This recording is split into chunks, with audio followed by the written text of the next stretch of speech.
Ce court vidéo vous permettra de vous introduire à l'utilisation de l'analyseur spectral ou comment passer de la mesure de signaux simples à la mesure de signaux complexes. Les dernières sessions nous ont permis de nous approprier certains instruments de mesure qui nous permettaient de mesurer des signaux simples comme celui-ci. Nous avons par exemple utilisé un multimètre qui nous permettait d'obtenir des mesures de tension, de courant et de résistance à des moments précis. Puis, nous avons utilisé l'oscilloscope qui nous permettait de mesurer des tensions en fonction du temps. Toutefois, en télécommunication, il est rare que nous utilisions des signaux composés d'un seul sinusoïde ou d'une seule tension.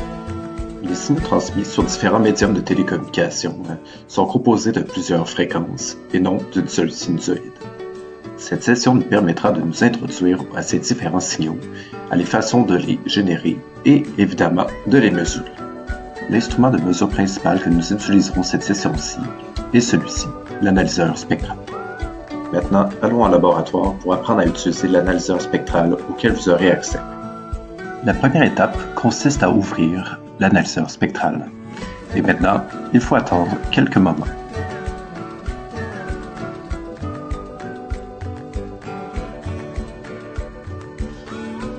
Maintenant que l'analyseur spectral est ouvert, nous pouvons procéder au branchement.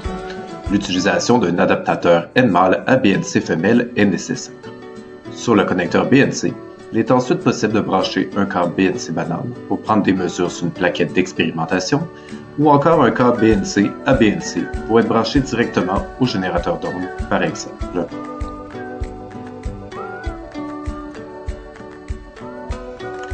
Le bouton Mode Preset permet de remettre par défaut les configurations de l'analyseur spectral.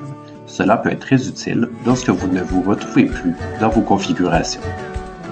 À des fins d'expérimentation, nous utiliserons un générateur d'ondes avec un signal sinusoïdal de 1 MHz et d'1 V crête-crête. Maintenant, allons voir ce qu'on retrouve sur l'écran de l'analyseur spectral. Sur l'écran de l'analyseur spectral, on retrouve sur l'axe des X la fréquence avec une indication de la fréquence centrale dans le coin inférieur gauche qui correspond à la fréquence au centre de l'écran. Dans le coin inférieur droite, on retrouve l'étalement fréquentiel ou span qui indique la largeur de fréquence autour de la fréquence centrale. Sur l'axe des X, on retrouve l'amplitude en dBm, ici à 0 dBm à 10 dB par division. La première méthode de configuration de l'axe des X est la méthode de contrôle de la fréquence. Pour utiliser cette méthode, utilisez le menu Frequency Channel où vous aurez accès à la configuration de la fréquence centrale, de la fréquence de début et de la fréquence de fin. Pour modifier une fréquence, appuyez sur la fréquence dont vous souhaitez modifier la valeur, puis entrez sur le clavier numérique la valeur que vous souhaitez et appuyez sur l'unité. Dans la seconde méthode de configuration, vous pouvez modifier le span afin de modifier la fréquence de départ et de fin automatiquement. Pour ce faire, utilisez le menu span et utilisez la molette pour modifier l'étalement spectral ou encore entrez le nouveau span sur le clavier numérique. Comme nous le verrons, la configuration de l'axe des Y ressemble beaucoup à la méthode que nous utilisions pour l'oscilloscope. Pour configurer l'axe des Y, appuyez sur le bouton Amplitude. Vous pouvez configurer l'amplitude de référence en appuyant sur Ref Level. Cela correspond à l'amplitude en haut de l'écran. Vous pouvez utiliser la molette ou encore le clavier numérique pour modifier cette valeur.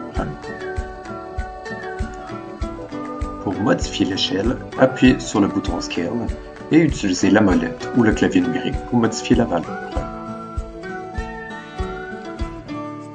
Ce premier vidéo nous a permis d'afficher un signal sinusoïdal de façon fréquentielle sur l'analyseur spectral.